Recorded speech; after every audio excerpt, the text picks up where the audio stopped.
Imagine arriving at a city that promises to take care of everything for you. A city where tomorrow has already been designed, where your grief can be softened by music, your loneliness can be managed by architecture, and your future can be folded neatly into a system built by someone else. That's the dream at the center of Dis-topia. This musical understands how seductive that dream can be, not only on a political level, but on a deeply emotional one. Dis-topia is dealing with fantasy as more than scenery. It's atmosphere, it's language, it's the thing people reach for when ordinary life no longer feels large enough, or safe enough, or beautiful enough to hold what they're carrying. The question it keeps circling is stranger than whether fantasy is good or bad. It asks, what happens when fantasy is real enough to save you, but dangerous enough to own you?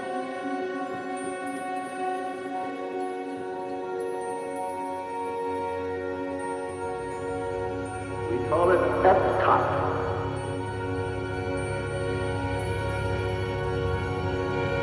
Spelled EPCOT.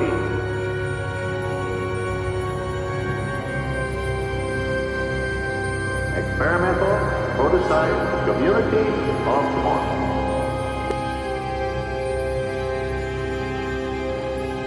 It will be a community of tomorrow that will never be complete.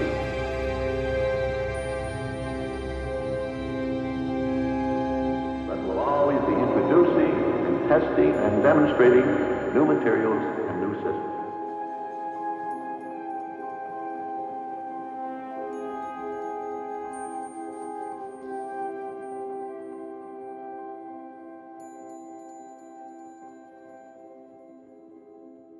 Welcome back to the Backstage Kingdom podcast. This is part 2 of my series on Dis-topia, the EPCOT musical. In this episode, I'm going to take a much deeper dive into the text and the full script written by Matthew Deegan. Last time, I talked about the history living underneath the piece, the EPCOT ideas, the Walt Disney mythology, the way the musical builds itself out of theme park language, corporate futurism, and a very particular version of American optimism. Here, we're going to walk through the show step by step. We're going to break it down scene by scene, act by act. For those of you who have never seen it before, pause this right now, go on YouTube, and go to the Dis-topia, the EPCOT musical page, and enjoy those 2 hours. I envy you, because you're experiencing it for the first time, something that I'll never be able to do again, but still enjoy watching every time I see it. Now that you're back, let's start at the beginning. This is a musical, where the premise begins to emerge, and it feels much more emotionally open than people might expect. It has satire, anger, absurdity, but it also has longing, grief, memory, and a real willingness to let wonder mean something. Now that the curtain is rising, and the actors are waiting in the wings, the music is ready to start, and the show is about to begin. And we open at Walt Disney's funeral. We are gathered here this evening to recall my brother's days. Oh, Walter Elias Disney, the world will sing your praise for all the gifts you've brought them, for all the joy you've sown. Though you'd never have guessed it, we lay him to rest with more visions, the likes of which our world could never have known. That image does a lot of work right away. You have the funeral choir, Walt's brother Roy at the podium, and the executive board in matching suits and masks, slipping away into the shadows. There's already this sense that Walt has moved out of ordinary human life and into something stranger. He's become an institution, a myth. He's becoming public memory while the show is barely getting started. And then from there, we fold backward through history. We go to the studio years, into the animator strike, boldly enough to reveal a part of history that many people don't usually talk about or maybe even know. I've always felt, and I always will feel, that the men who contribute the most to the organization should, out of respect alone, enjoy some privileges. My first recommendation to the lot of you is this: put your own house in order. We then go into the development of the idea for Disneyland, and then ultimately, the concept for EPCOT coming into fruition. We have designed an experimental prototype community of tomorrow. or EPCOT for short. Citizens choosing to sign in residence can leave the present behind. We'll have a theme park Oh, Walt. to draw them near. I don't really know. It's like a World's Fair, but it stays every year. Walt, are you certain? I have planned the perfect community to be a gift to the world. Since I can't stop you, let's give it a shot. What I like about this opening stretch is that the show doesn't flatten Walt into a single note. He's ambitious, visionary, wounded, proud, controlling, and restless. There's generosity in him, but also ego, imagination countered by resentment. And by the time the script starts moving towards EPCOT, you can already feel the shape of the larger idea forming. Because EPCOT, in this musical, is never simply a city of the future. It's a city of total design, a place where human mess can be engineered out of existence, a place where friction can be managed, a place where design and authority become almost the same thing. Now that matters a great deal to the rest of the show, because one of the most unsettling things Dis-topia understands is that people rarely describe control as control. They describe it as order, as safety, as efficiency, as care, as a better system. And Walt, as the show writes him, really believes in that better system. He doesn't imagine himself as a tyrant. He imagines himself as a visionary who has simply seen farther than anybody else, or anyone ever could.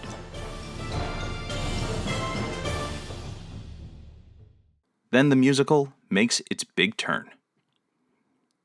Walt dies before EPCOT can be fully realized. The board continues. The company continues.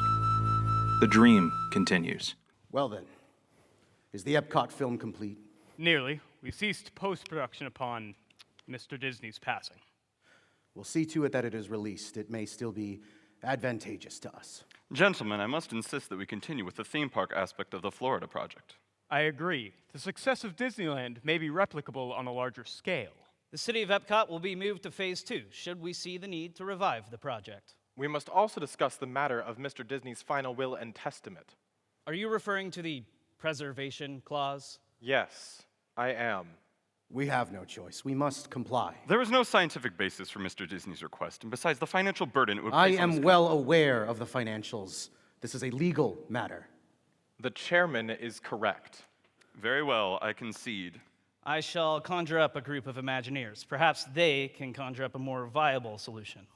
Yes, quite right. And who knows? Perhaps Mr. Disney was right. Perhaps someday we can raise the dead.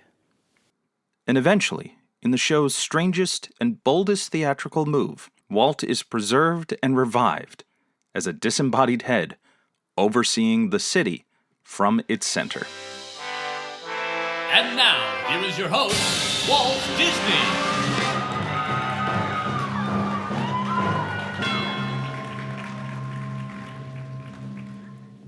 Oh, all right, that's enough timpani, thank you. Hello, my name is Walt Disney. I want to be the first to welcome you to EPCOT, my experimental prototype community of tomorrow. I know it may be a bit shocking to see me like this, but I can assure you I'm quite comfortable. EPCOT has been my dream since the early 1960s, a very long time ago. But thanks to the magic of engineering, creativity, and a little dash of pixie dust, I'm finally able to share that dream with you. To those visiting, I hope you enjoy everything that EPCOT has to offer. I think you'll find there's a lot to explore. And to those arriving for more permanent stays, welcome home.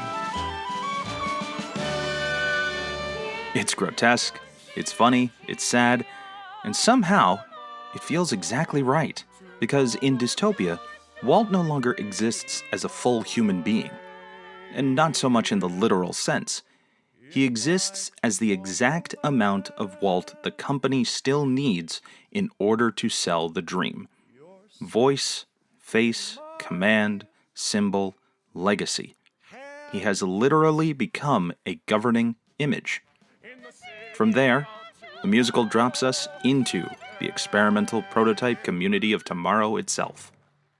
And the city's introduction is one of the first places where I think the show really wins you over. The tone shifts completely. Suddenly we're in the language of polished civic optimism. The tour guides are there, bright and smiling, controlled, relentlessly welcoming. This is not a city being sold as policy. It's being sold as relief. A place where your life can be smoothed into harmony. A place where tomorrow already knows what to do with you. You can take your past and let it go. Here in the city of tomorrow, make your dreams come to life today. You can imagine near your sorrows. Away, away. So don't you think about yesterday. That is such a smart way to introduce the city, because the show doesn't begin by telling you why EPCOT could be frightening. It begins by telling you why someone would actually want to live there. The appeal, the draw of it all. And for some, a necessary illusion. And that's where Vera and her father Kevin enter. There's another hidden Mickey. That one makes 15. 15? It's true. That's nice. It's true. I think it's this one. Hey, Dad! Yes, dear. Did you know our street is named for Walt Home Marceline? Is that so? It's true. All right. It's true. That's neat. Welcome aboard the Disney World monorail. Our next stop, EPCOT, downtown. Bienvenidos todos a Disney World Monorail. Nuestra próxima parada, EPCOT Center. Kevin has been hired as Walt's physician, and Vera is thrilled to be there. She's not casually pleased. She's alive with recognition. Hidden Mickeys, references, lore, little details, park language, all of it right there in her body. She arrives carrying the world with her. She is the Disney adult. And what I appreciate is that the show lets that excitement feel real without mocking her. It doesn't rush to punish her for loving this place. And that matters because Act 1 only works if Vera's wonder feels sincere before the cracks start to show. The early EPCOT scenes are very good at seduction. The monorail arrival, the city reveal, the people mover, the house that they're going to live in, the information that appliances will update themselves. And of course, the giant binder of rules dropped into Kevin's arms with a smile. This, a guide to the wonderful world of EPCOT. It also contains the rules. Be sure to read them over. And, of course, as amazing as EPCOT is, it is still a city. We're on the lookout for a gang of 3 individuals who have been committing non-violent crimes throughout the property. EPCOT is extremely safe, but if you do see any rule breakers, please call the toll-free EPCOT PD tip line. It's also in the binder. And with all that, you're almost ready. I hope you're excited. That last detail I particularly love. It's funny, of course, and it's a great sight gag, but it also tells you exactly what the city is. Hospitality and surveillance, presented in the same gesture. Convenience and management folded into one neat little welcome package. Which is exactly the perfect time for the floor to drop out from underneath them. The smiling public face of EPCOT gives way to the utilidors, and our next song, Underbelly of the Beast. Look at those people laughing up there. clean up their shit, but they don't care. They say we're all one family, but when did the promise of tomorrow ever come true? Ever come true for me? And in one theatrical move, the show tells you what kind of critique it's making. Beneath the polished surfaces is labor. Hidden labor. Tired labor. Watched labor. Labor that makes the fantasy function while being denied the fantasy's promises. Above ground, tomorrow is a dream. Below ground, tomorrow is just the next shift. Living in the underbelly of the beast. And I love this reveal because it's spatial. The show doesn't need to pause and explain itself in a speech, it simply just changes floors. And that's where the Lost Boys gang comes in. Katz, Barbara, and Clancy. This is where the musical starts to find its real pulse. Katz enters with exactly the kind of energy the first act needs. Sharp, cynical, funny, a little dangerous, and already reading the city in a completely different way than Vera does. That line, that everyone makes a difference and that's why everyone's the same, tells you almost everything you need to know about Katz. An entire philosophy wrapped up in one sentiment. This is somebody who can hear a slogan and immediately detect the machinery inside it. But of course, Barbara and Clancy matter here too. Barbara gives the group ballast. She's dry, skeptical, and less romantic than Katz. Clancy gives the trio a different kind of warmth. They're a loser, stranger, and more emotionally open. Together, they keep the Lost Boys from feeling like, well, just a typical group of thugs. They feel like people who know each other, irritate each other, and somehow keep moving together anyway. You know, like real friends. That's when our plot mechanism clicks into place. Vera crosses paths with Katz at the park. The Lost Boys use Vera's magic band to hijack the system and broadcast their message. And just like that, Vera is no longer standing outside the argument. She has become implicated in the rebellion without even choosing it. The city identifies her as the threat because her body happened to be at the access point. And now that is a very smart turn because it forces her out of passive admiration and right into motion. She has to run. She has to hide, she has to go underground, she has to move through backstage spaces and hidden spaces and underworld spaces. She has to experience the city she loves from below the fantasy line.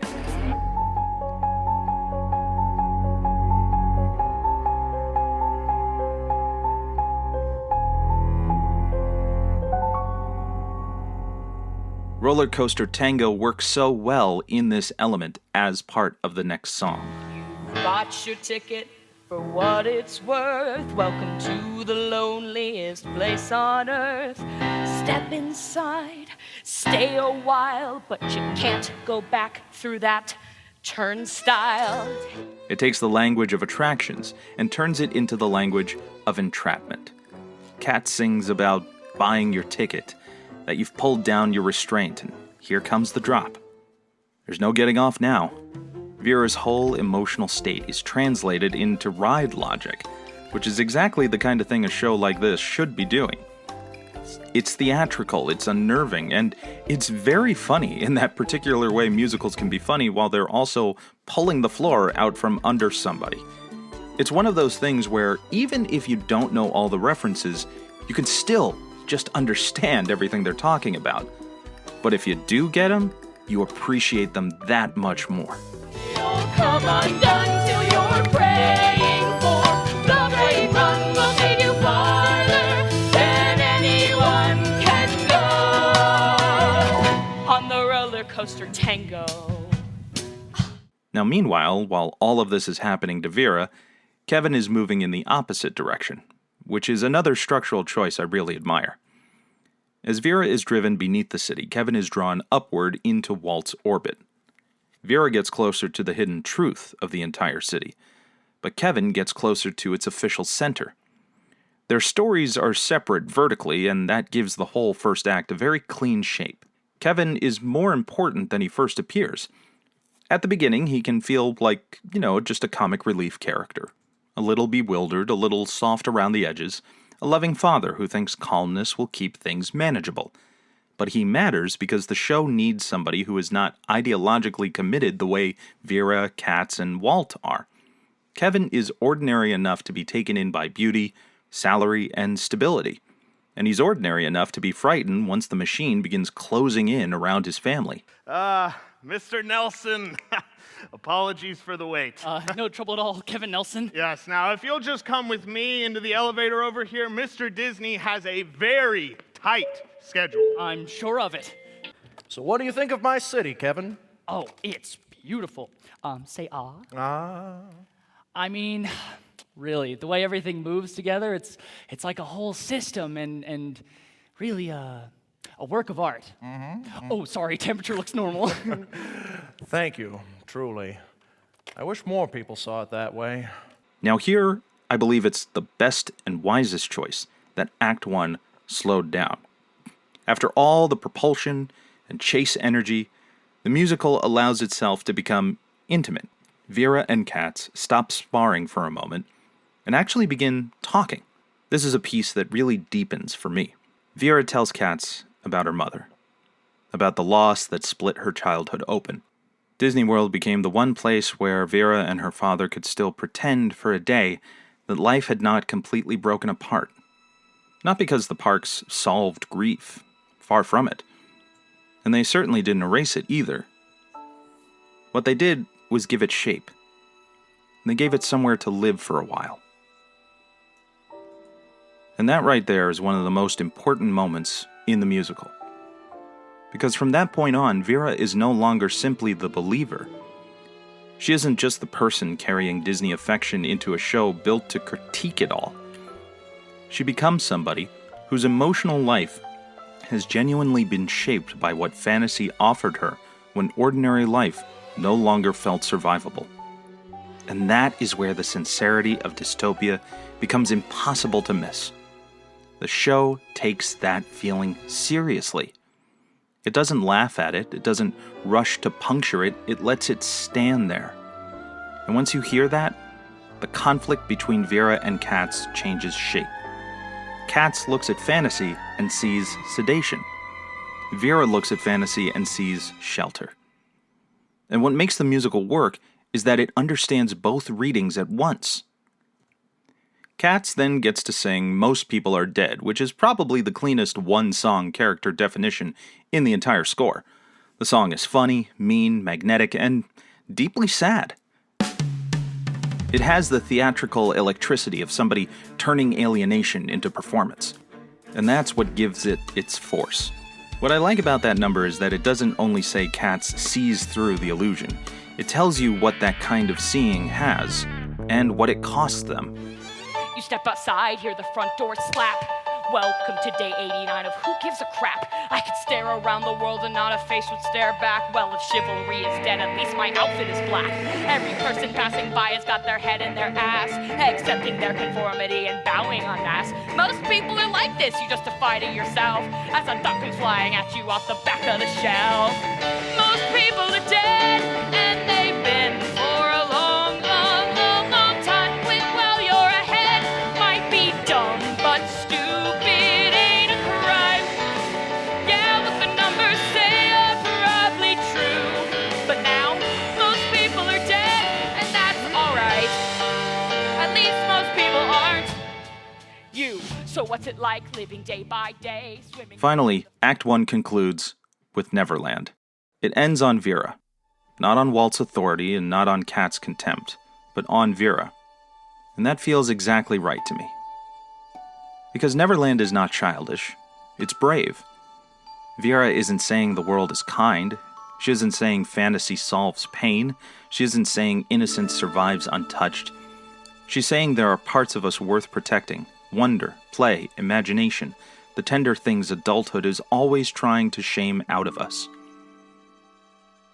And not only that, we have Walt and Katz coming in with their own respective numbers, layered on top of each other, so melodically perfect Upon my first hearing of this number, not only was it incredibly emotionally stirring, but it reminded me of One More Day from Les Mis, where all voices are combining, all singing their purpose, all singing that song of what they want to accomplish and what they are looking forward to in the future. And in a weird but beautiful twist, what this song does is actually give no direction to any of them, but rather allows them all to stand their ground on what their convictions are. And it makes you wonder then, well, in Act 2, who's going to end up being the one that survives it? Whose philosophy will maintain and allow someone to still exist in this kind of world that's been built? That feeling gets to hang there. And the audience goes into break carrying Vera's defense of imagination with them, and Walt's discovery that he is the one who will make that perfect tomorrow. And that Katz knows that they are right, regardless of what anybody has ever tried to tell them. Their fantasy of their life will not be broken. That's why the song lands. It's smart writing. It ends where a lot of shows would be content to stop. The world is cracked open, the emotional argument is fully on the table, and the fantasy is still alive enough to be worth defending even as the show keeps exposing the danger around it. It will be worth it for tomorrow. People have planned what's of this future.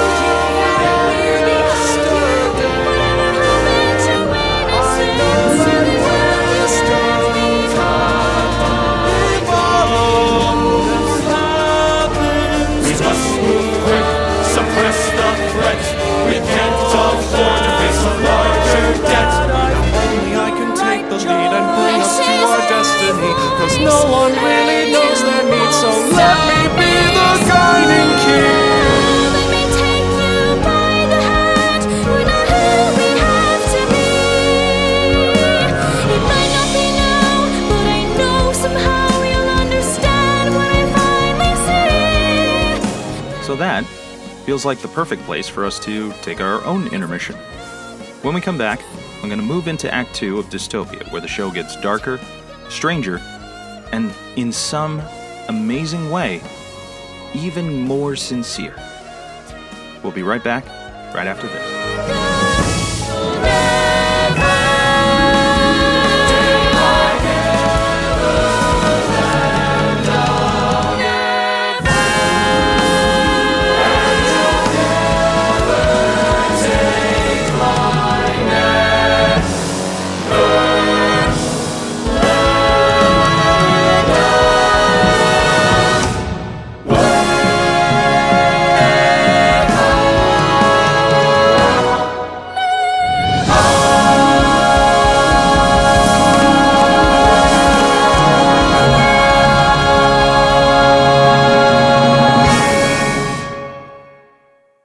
Hey everybody, it's Michael, and I just wanted to say thank you again for listening to this episode.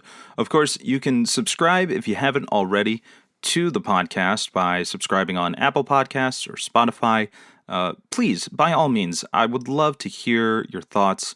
Leave your comments. A 5-star review always helps. Everything that you can do comes down to a 5-star review, especially for Apple Podcasts. So please, by all means, do so. Every little bit helps. And even if you're just listening and enjoying it, that's appreciated too. But I want to take a quick moment in the middle of the episode to invite you a little further backstage into the kingdom, as it were. If you've been enjoying the show and would like to support what I do here and also on the YouTube channel, which is going to be updated more frequently, then you can join me on Patreon. And you can sign up for free. In fact, you'll still get all the fun stuff that you would get here if you want to just have a one-stop shop for everything with links to videos and links to podcast episodes. But for just $3 a month, you can help support the work and get early access to ad-free episodes of the podcast. And there are other tiers that you'll be able to sign up for if you want to contribute a little bit more, each with their own, special things that come along with it. So, come on over. Whether you want to support the show directly or just stay connected, there's a place for you there. You can find the link in the show notes. Thanks again, and let's get back to the episode. Welcome back, everybody. You know, there's a very particular feeling some musicals have after intermission. You can almost hear the floorboards shifting beneath them. Act 2 of Dis-topia doesn't simply continue the story. It reveals what kind of story the show was becoming all along. Because if Act 1 is about entry into the city, into the system, into the argument, then Act 2 is about consequence. The second act opens stepping backward again, and I think that's a pretty smart move. Before it plunges back into Vera and Katz, it gives Walt his happy place. It returns to the man with the idea before it returns to the machine built around the idea. And I'm glad the show does this, because Walt is strongest here when the show allows him to remain sincere. Not innocent, not absolved, sincere. He believes in what he's doing. He believes his vision matters. He believes his scale of control is justified by the seas of the dream. At the same time, that's what makes him unsettling. Not the fact that he's monstrous, the fact that he doesn't believe he is. Like it or not, we are building EPCOT. And I want to do it with you, but I don't want to hear you grumbling the whole time. If I'd listened to you all those years, we would have accomplished nothing. So you can keep complaining about your numbers, or you can join me in changing the world. You've already changed the world. Hell, you practically own it. There's only so much that one man can do, Walter. You want to squander your legacy on cartoons and kiddie rides? Be my guest. But I will not be the man who distracted America from her problems instead of doing something about them. Then Act 2 narrows again and returns to Vera and the Lost Boys, as they move into Tomorrowland and wind up hiding inside the Carousel of Progress. Now, this whole sequence is actually one of my favorite sketches in the show, because it understands the attraction as more than a reference. The father animatronic keeps singing about tomorrow, invention, and convenience, and immediately the scene begins tugging at the contradiction in that language. Katz points out the ride is supposed to be about progress, yet survives as nostalgia. Clancy gives that wonderful phrase, the past of the future. Vera still finds meaning in it, even when the ideology behind it is being questioned. Now, I love that as an argument to stage in a musical about Disney. Because now the show isn't asking what progress means. It's asking what happens when yesterday's future becomes today's comfort object. What happens when futurism itself ages into memory? And of course, the scene only gets better from there. The receptionist that we met earlier is actually there with her baby, and the baby starts crying. Vera goes over, takes the child, and softly sings "Look Forward Towards Tomorrow," but as a lullaby. Time to look forward toward tomorrow. If we can picture it today, it'll be beautiful tomorrow, and it's never far away. And for a brief moment, something very beautiful happens. A corporate song stops being corporate. It becomes human. It becomes care. It becomes tenderness exchanged between people. And I think that's a very beautiful moment. It quietly says the problem isn't that these songs exist. The problem is who takes ownership over them, who deploys them, and for what purpose. The same melody can soothe, manipulate, or sell a product, depending on the hands it's placed in. Then, of course, the scene fractures. The lights go out, the police arrive, Barbara and Clancy are captured. Katz, cornered and furious, destroys the animatronic father. Don't you dare! That thing is expensive! And historically significant! I'll do it! What do we do, Rob? Sir! You call me sir! Come on, man! We've known each other since grade school! Not the time! You put it down! Katz, just turn around and walk away. Whoa, whoa, whoa! I got a lot on the line here, kid! So do on. Katz, come back. You don't have to. Just run, Katz. Katz! This way. Come on. Katz, come on. I always follow through. Katz, no. It makes the break between Vera and Katz much more personal. Katz feels abandoned.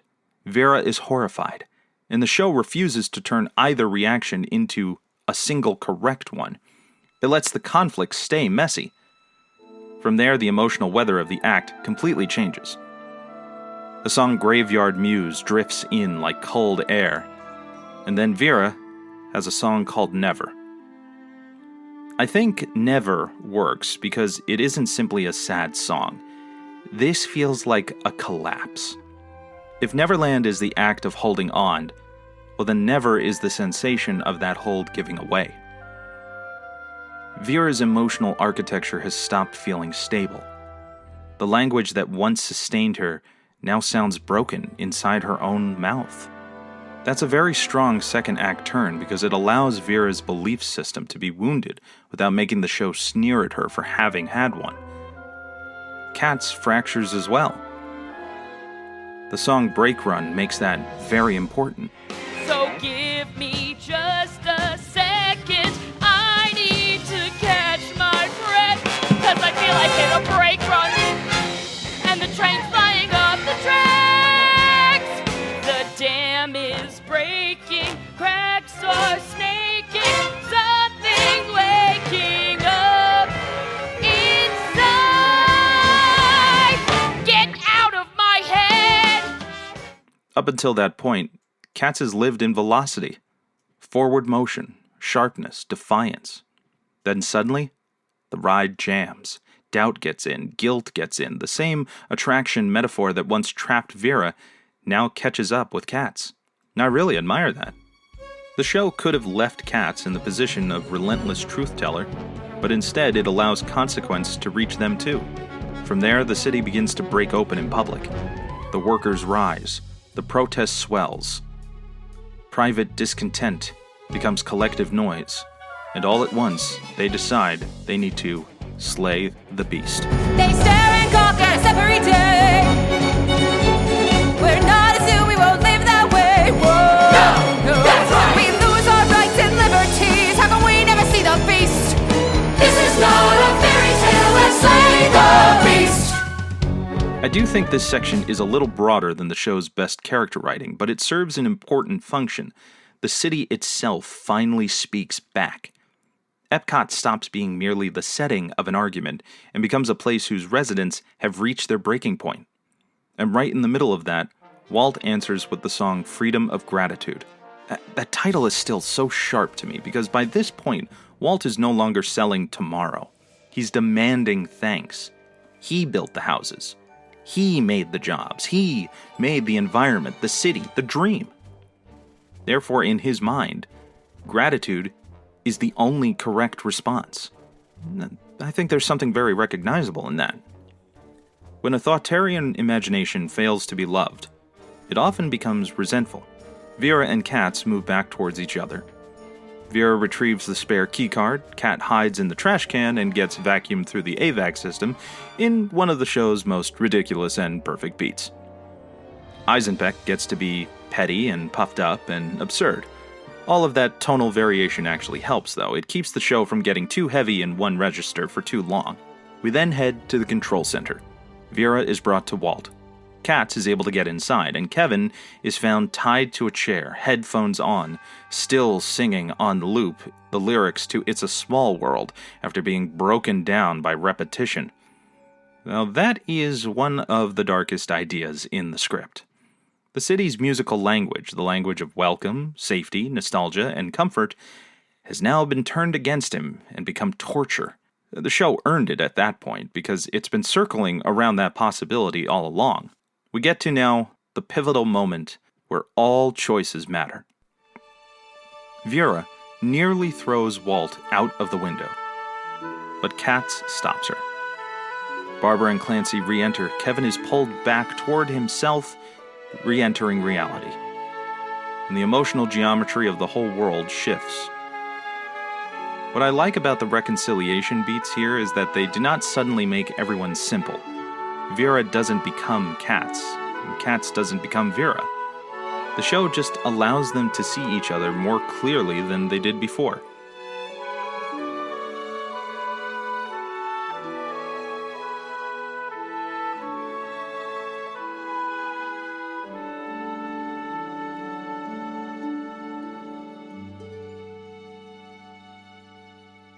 And then the final twist arrives.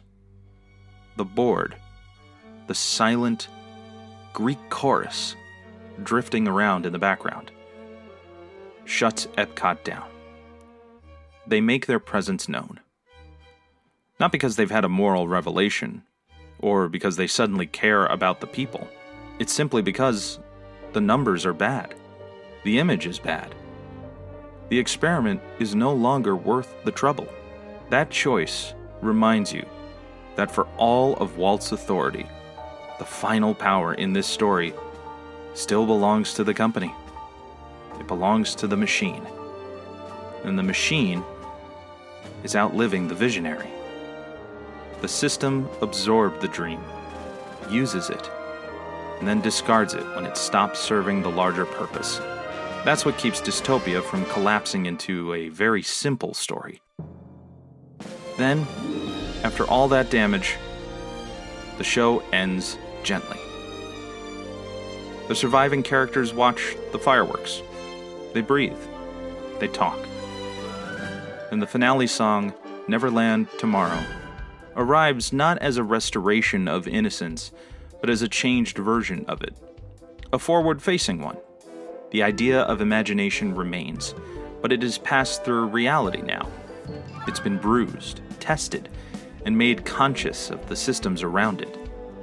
That finale is one of the reasons the show lands as positively as it does for me. Because it doesn't end in pure cynicism. It absolutely could have. It would have been easy to. It chooses something more complicated than that, though. And that brings me back to the three figures who really hold the entire thing together. Vera, Katz, and Walt. Vera is the emotional spine of the show. Without her, Dis-topia risks becoming clever from a distance. But with her, it has vulnerability. Her connection to fantasy comes from somewhere lived and painful, and that means her defense of wonder never feels abstract. Katz gives the show its friction. They're smart enough to be persuasive, but hurt enough to be cruel. That combination gives the whole musical heat. The show understands that seeing through illusion is not the same as knowing how to live once you've done it. And Walt is most compelling when the show lets him remain sincere right up to collapse. Now there's one song that I didn't talk about, and that's Marceline. Marceline, when I first heard it, it was the song that made me realize just how legitimate this show is. It's my favorite song in the show. And the reason goes deeper than simply liking the melody or appreciating the placement. Marceline feels to me like the whole show opening into its deepest ache. Yes, Walt is singing about his hometown, about memory, about childhood, about origin. But underneath that, I hear something wider. The ache of trying to build the impossible. The ache of trying to take a feeling or a memory or an ideal and make it live in the world in physical form. And that feels very real to me. Creatively, I've been there. Wanting to make something bigger than your means, bigger than your time, bigger than your tools, bigger maybe than what reality can comfortably hold, and still trying because the trying matters. That's what Marceline sounds like to me. Aspiration meeting limit, longing refusing to disappear, a dream staying beautiful even as reality keeps pushing back against it. It stayed with me the very first time I heard it, and it's stayed with me ever since. Dystopia is full of impossible things. An impossible city, an impossible restoration of a person like Walt Disney, an impossible attempt to preserve innocence unchanged, an impossible belief that fantasy can remain untouched once institutions learn how profitable it is. Those ideas could easily have become cold in the wrong hands. But, as the saying goes, it's kind of fun to do the impossible. This show treats them with feeling. It treats longing seriously. Grief, imagination, labor, the emotional lives of people who love fantasy, it treats them all with sincerity. That's why, for me, Dystopia lands, ultimately, as a positive experience. Not because it flatters the audience or avoids critique, because it's gentle. It trusts sincerity where it matters. It understands that people do not fall in love with magic because they're foolish. They fall in love with it because they need something from it. Memory, safety, beauty, relief, structure, hope, the ability to feel for a moment that the world has not entirely won. That is a rich place to build a musical from. And Dystopia, at its best, truly does it. It will be worth it for tomorrow. And that's a message I think we can all live with. Thank you so much for listening to part 2 of this series on Dystopia, the EPCOT musical. If you enjoyed this episode, make sure you're following the Backstage Kingdom podcast wherever podcasts are available. Follow me online at the Backstage Kingdom, everywhere online. If you're listening on Apple Podcasts, please leave a review and a 5-star rating. It always helps people find the show. In part 3, I'm going to move into the sound of Dystopia, with all of the music composed by Robbie Good and the amazing orchestra that he worked with. I'm going to break down each piece, the musical language of the show, and why this score deserved the scale it was given. Because part of what makes Dystopia land as powerfully as it does is not just the writing, but the size and shape and scope of the music carrying it. So until then, my name's Michael Saint Gregory, and I'll see you real soon.